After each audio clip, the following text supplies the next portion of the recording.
दोस्तों, बहुत समय पहले की बात है। किसी नगर में एक महान राजा रहा करता था। वह राजा इतना धनवान था कि उसके पास किसी चीज की कमी नहीं थी। उसका राज्य खुशहाल था। उस राजा की प्रजा भी अपना जीवन बड़ी खुशी से जी रही थी। यूं तो राजा के पास किसी चीज की कमी नहीं थी। जो उसे चाहिए होता था वो उसे हासिल कर लेता था। लेकिन उसके मन में एक ही चिंता थी कि उसके बाद उसका राजपाट कौन संभालेगा, क्योंकि अब राजा बूढ़ा हो चुका था। और अब राजा के मन में यही बस एक चिंता उसे सता रही थी। राजा का कोई बेटा नहीं था। उसकी केवल एक बेटी थी, जिस कारण उसकी चिंता बहुत बढ़ती जा रही थी। उसे रातों को नींद नहीं आ रही थी। वह हमेशा इसी सोच में लगा रहता था कि आखिर वो कौन होगा जो मेरे राजपाट को संभालेगा। आखिर में भी तो अब बूढ़ा हो चुका हूँ। मैं कब तक इस राजपाट का भार संभाल सकूंगा। उस राजा को कुछ समझ नहीं आ रहा था। तभी एक दिन उसे पता चला कि उसी के राज्य के पास के जंगल में एक महान संत महात्मा आए हुए हैं और उनके पास भविष्य देखने की अद्भुत शक्ति है, जिससे वह लोगों का भविष्य देखकर उनकी समस्याओं का समाधान कर रहे हैं। और उनकी प्रसिद्धि दूर दूर तक फैली हुई है। वे बड़े ही ज्ञानी है। जब राजा ने ये सब बातें सुनी तो राजा के मन में भी उस संत महात्मा से मिलने की इच्छा जग उठी। राजा ने तुरंत ही अपना भेष बदला और उनसे मिलने के लिए पास के ही जंगल में जा पहुंचा। राजा जब वहां पहुंचा तो उसने देखा कि उसकी के राज्य के बहुत सारे लोग वहां पर उपस्थित थे। राजा सोचने लगा, यदि मैंने अभी अपनी समस्या उन महात्मा से बता दी तो यह बात पूरे राज्य भर में आग की तरह फैल जाएगी और हो सकता है कि पड़ोसी राज्य हम पर हमला भी कर दे, और यह हमारे राज्य के लिए बिल्कुल अच्छा नहीं होगा। इसलिए मुझे यहाँ थोड़ी देर इंतजार करना चाहिए, जब तक कि ये सभी लोग उन महात्मा से मिलकर अपनी घर के ओर न लौट जाए। ये सोचकर राजा वहीं खड़े होकर इंतजार करने लगा।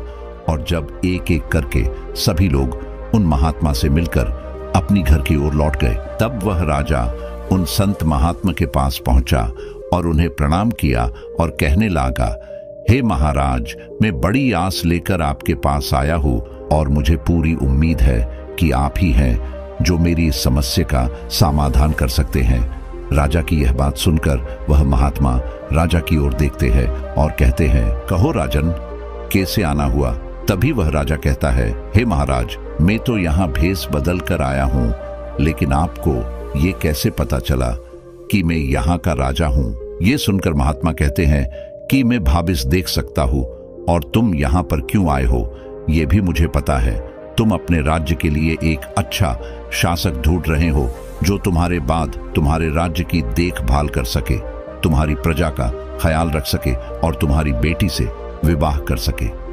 राजा उन महात्मा के मुंह से ये सारी बातें सुनकर आश्चर्यचकित रह गया। वह तुरंत ही उन महात्मा के चरणों में जा गिरा और उनसे कहने लगा, हे महाराज, मैं जो कुछ भी आपसे कहने आया था वह सारी बातें तो आपने कह दी, तो अब इस समस्या का क्या समाधान है, आप ही मुझे बताइए। आप जो भी मुझे समाधान बताएंगे मैं उस पर अमल जरूर करूंगा। ये बात सुनकर वह महात्मा कहते हैं, राजन, एक बार अवश्य सोच लो। मैं जो भी समाधान तुम्हें बताऊंगा, यदि तुमने उसे नहीं माना तो तुम्हारा राज्य संकट में आ सकता है। तो वह राजा कहता है, हे महाराज, मुझे आप पर पूर्ण विश्वास है। आप मुझे जो भी समाधान बताएंगे मैं उस समाधान पर जरूर अमल करूंगा। इस पर वह महात्मा कहते हैं, तो ठीक है, मैं तुमसे जो भी कहने जा रहा हूं इस बात को ध्यान पूर्वक सुनना। तुम अपने राज्य में ये घोषणा करवा दो कि कल सुबह सुबह जो पहला व्यक्ति तुम्हारे राज्य में कदम रखेगा वही तुम्हारे राज्य का राजा होगा और वही तुम्हारी बेटी से विवाह भी करेगा। लेकिन एक बात और याद रखना कि जब तुम अपनी बेटी का विवाह कर लोगे तो तुम इस राज्य को छोड़कर कहीं दूर चले जाओगे। तुम वैराग्य धारण कर लोगे, तुम्हें संन्यास लेना होगा। महात्मा के मुख से ये सारी बातें सुनकर वह राजा बड़ा आश्चर्यचकित होता है, लेकिन उस राजा को उन महात्मा की बातों पर पूरा यकीन था।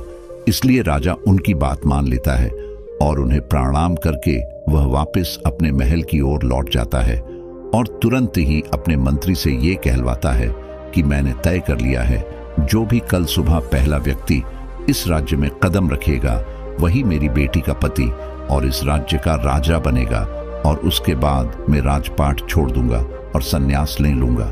राजा के मुख से ये सारी बातें सुनकर मंत्री चौंक गया। मंत्री ने कहा, हे राजन, आप अपने इस फैसले पर और विचार करें। यह फैसला उचित नहीं होगा। यह निर्णय बहुत बड़ा है और इस पर इस तरह से सोचना मुझे ठीक नहीं लग रहा। आप कृपा कर एक बार और सोच लें। इस पर वह राजा कहता है, मंत्री जी, मैंने काफी सोच विचार करके ही ये फैसला लिया है, और अब मैंने ये तय कर लिया है कि जो भी पहला व्यक्ति इस राज्य में कदम रखेगा वही इस राज्य का राजा बनेगा। और फिर राजा के आदेश अनुसार मंत्री ने कुछ सैनिकों को राज्य की सीमा पर तैनात कर दिया और सभी लोग सुबह का इंतजार करने लगे। अगली सुबह पहली किरण के साथ एक व्यक्ति ने राज्य की सीमा पर कदम रखा, और वह व्यक्ति एक भिखारी था। उसके कपड़े पूरी तरह से फटे हुए थे और उसके शरीर से दुर्गंध उठ रही थी। सैनिकों ने उस व्यक्ति को पकड़ लिया और राजा के सामने उसे लाया गया। मंत्री ने कहा, हे राजन, यही वो पहला व्यक्ति है जिसने आज हमारे राज्य ने प्रवेश किया है। उस भिखारी की तरफ देखकर सभी लोग आश्चर्यचकित थे। राजा भी बड़ा दुखी हुआ, लेकिन उसे उन शांत महात्मा की बातें अच्छे से याद थी और राजा ने जैसा तय किया था बिल्कुल वैसा ही किया गया। राजा ने उस भिखारी को नहलाने और नए कपड़े पहनाने का आदेश दिया। राजा के आदेश अनुसार उस व्यक्ति को नहलाया गया और नए कपड़े पहनाए गए। जिस प्रकार एक राजा को तैयार किया जाता है, उसे भी ठीक उसी तरह से तैयार किया गया। और उसके बाद उस राजा ने अपनी पुत्री का विवाह उस भिखारी के साथ उसी दिन संपन्न करवा दिया। और जैसा कि उसे उन संत महात्मा ने कहा था, जब तुम अपनी पुत्री का विवाह करा लोगे तो तुम्हें संन्यास ग्रहण करना होगा और अपने राज्य को छोड़कर जाना होगा। राजा ने बिल्कुल ठीक वैसा ही किया। राजा ने तुरंत ही अपने राजपाट से संन्यास ले लिया और नए राजा को राज सिंहासन पर बैठा दिया गया। इसके बाद वह राजा अपना राज्य को छोड़कर हमेशा हमेशा के लिए वहां से चला गया। राजा के चले जाने के बाद नए राजा को मंत्री और सेनापति ने राजपाट करने की सारे नियम अच्छी तरह से समझाए, उन्हें सिखाया गया। अच्छी बात तो यह थी कि वह राजा बड़ा ही निपुण था। उसने केवल कुछ ही दिनों में राजपाट के सभी कार्य को अच्छी तरह समझ लिया और पूरा का पूरा राजपाट संभालने लगा। अपने नए राजा को पाकर प्रजा भी बहुत खुश थी। जिस राज्य महल में राजा रहा करता था उसमें कई बड़े बड़े कमरे थे। किसी में हीरे जवाहरात भरे थे तो किसी में अस्त्र शस्त्र, किसी में सोने चांदी तो किसी में खाने पीने की वस्तु। लेकिन इन सभी कमरों की चाबियां सेनापति और मंत्री के पास हुआ करती थी। लेकिन एक कमरा ऐसा था जिसे राजा ने खुद बनवाया था और उसकी चाबी उसी के पास थी। और वह नया राजा कितना भी बेअस्त क्यों ना हो, वह महीने में एक दिन एक बार के लिए उस कमरे में अवश्य जाता था और उसमें कई घंटे बिता करता था और उसके बाद ही वह बाहर आया करता था। ये सब देखकर राज्य के सभी लोग बड़े अचंभित थे कि हमारे नए राजा इस कमरे में जाके क्या करते हैं। वह घंटों इस कमरे में किससे बातें करते हैं। ये बात अभी तक पूरी तरह से राज थी और ये राज्य राजा के अलावा और कोई नहीं जानता था, और राजा के अलावा आज तक उस कमरे में और कोई नहीं गया था। फिर एक दिन राजा एक बार फिर से उस कमरे में जाने के लिए तैयार था। तभी एक बार मंत्री ने पूरी हिम्मत जुटाई और राजा से कहा, हे राजन, आप इस कमरे में क्या करने जाते हैं? मैंने देखा है आप इस कमरे में घंटों बिताते हैं, लेकिन किसी को अभी तक ये नहीं पता कि आप इस कमरे में करते क्या है। ऐसी कौन सी कीमती चीज इस कमरे में रखी हुई है जो आप हम सभी से छुपा रहे हैं? इस पर वह राजा कहता है, मंत्री जी, आज पूरी प्रजा प्रसन्न है, पूरी प्रजा खुश है और इसका कारण यही एक कमरा है। इसके अंदर जो चीज रखी हुई है यही मुझे शासन करना सिखाती है। इन सभी के पीछे इस कमरे में जो रखी चीज है उसी का हाथ है। तभी वह मंत्री कहता है, हे राजन, क्या हम भी वह चीज देख सकते हैं? इस पर राजा कहता है, मंत्री जी, ये आपके काम के लायक नहीं है। आप उस चीज को देखकर क्या करेंगे वो आपके किसी फायदे की नहीं है, इसीलिए वो आपको दिखाकर कोई फायदा नहीं होगा। राजा की इस बात को सुनकर मंत्री अपने मन को मन ही मन मना लेता है और फिर आगे वो कभी भी राजा से कुछ नहीं कहता। लेकिन एक दिन रानी राजा को उस कमरे में जाते हुए देखती है और जब राजा काफी समय बाद उस कमरे से निकलते हैं तो रानी अपने पति से कहती है कि उस कमरे में ऐसा क्या है जो आप इतने समय बाद कमरे से निकल रहे हैं। मैं उस कमरे को देखना चाहती हूँ। उस कमरे में ऐसा क्या रखा है जो आप मुझसे छुपा रहे हैं। रानी के मुंह ये सारी बातें सुनकर राजा अपनी पत्नी को काफी मानने की कोशिश करता है, लेकिन रानी अपनी जिद पर अड़ी थी। वह इस बात को मानने के लिए तैयार नहीं थी कि उस कमरे में ऐसा कुछ भी नहीं है।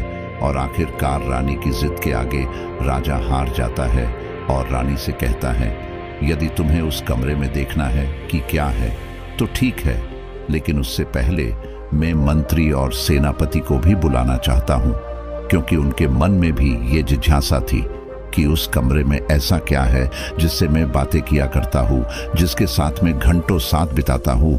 इतना कहकर राजा सेनापति और मंत्री को वहां पर बुला लेता है। उसके बाद राजा सेनापति, मंत्री और अपनी पत्नी को उस कमरे में ले जाता है। जब तीनों उस कमरे में घुसते हैं तो वहां पर कुछ भी नहीं होता। वह कमरा पूरी तरह से खाली होता है। केवल एक कोने में उस राजा के पुराने वस्त्र, यानी कि जब वह भिखारी था तब के उसके कपड़े टांगे होते हैं। इस पर रानी कहती है, यहाँ पर तो कुछ भी नहीं है, तो फिर भला आप यहाँ पर क्यों आते हैं? यहाँ पर ऐसी क्या बात है जो आप यहाँ पर घंटों समय बिताते हैं? मंत्री भी राजा से कहता है, हे राजन, यहाँ पर तो ऐसा कुछ भी नहीं है, तो फिर यहाँ पर ऐसी कौन सी चीज है जिसके साथ आप घंटों समय बिताते हैं, जो आपको प्रतिदिन अच्छा शासक बना रही है? हे महाराज, आप हर महीने एक न एक दिन इस कमरे में जरूर आते हैं, तो फिर आप इस कमरे में आकर क्या करते हैं? इस कमरे में तो हमें कुछ भी नहीं दिखाई दे रहा। उन तीनों की बातें सुनकर राजा मुस्कुराता है और कहता है, मैं हर महीने एक न एक दिन इस कमरे में जरूर आता हूँ, और इस कमरे में आकर मैं कई घंटों तक अपने उस कपड़े को निहारता हूँ जो मेरे पहले के वस्त्र है, अर्थात जब मैं भिखारी था तब के जो कपड़े हैं जो उस कोने में टांगे हुए हैं, और मैं उसी कपड़ों को निहारता रहता हूँ और अपनी औकात देखता हूँ।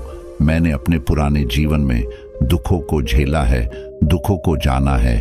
दुख हमें किस तरह से तोड़ मरोड़ कर रख देते हैं, उस पीड़ा को मैंने सहा है, और मैं ये जानता हूँ जब ये पीड़ा किसी को परेशान करती है तो उसका पूरा जीवन बर्बाद हो जाता है। और मेरे ये कपड़े मुझे ये एहसास दिलाते हैं कि जो मेरे साथ हुआ वो और किसी के साथ नहीं होना चाहिए। और इस कोने में टांगे हुए मेरे पुराने फटे हुए कपड़े मुझे ऐसा कुछ भी करने नहीं देते जिससे किसी को दुख हो। जब भी मेरे मन में ये अहंकार पैदा होने लगता है कि मैं अब एक राजा हूँ और मेरे पास वो सब कुछ है जो मैं चाहता था, तब मैं वापस इस कमरे में आता हूँ और अपने इसी फटे हुए कपड़ों को निहारता हूँ और ये याद करता हूँ कि मेरी औकात क्या है, जिससे मेरे पैर हमेशा जमीन में टिके रहते हैं, जिससे मैं अहंकार में बहता नहीं हूँ और लोगों की खुशियों का कारण बनता हूँ, जिससे मेरा राजपाट भी अच्छा चल रहा है और मेरी प्रजा भी काफी प्रभावित है। और यही वो चीज है जिसे मैं दिन व दिन अच्छा शासक भी बनता जा रहा हूँ। राजा की ये सारी बातें सुनकर रानी, सेनापति और मंत्री ने राजा से क्षमा मांगी और वे सभी अपने अपने काम पर लौट गए। ठीक इसी प्रकार हम अपने जीवन में जब कुछ बड़ा हासिल कर लेते हैं तो हमारे सर पर अहंकार चढ़ जाता है और तब हमें कुछ भी नजर नहीं आता। तब हमें बस ये लगता है कि बस अब तो हम ही हैं और हमारे अलावा और कोई नहीं। लेकिन तभी हमें अपनी औकात को याद कर लेना चाहिए, जिससे हमेशा हमारे पैर जमीन में टिके रहेंगे और हम कभी भी उस अहंकार की भावना में बह नहीं पाएंगे, जिससे हमारे साथ रहने वाले जो लोग हैं वो भी हमेशा खुश रहेंगे, लोगों के प्रति आदर बना रहेगा, लोगों के मन में हमारे प्रति प्रेम रहेगा और लोग भी हमारा आदर सत्कार करेंगे।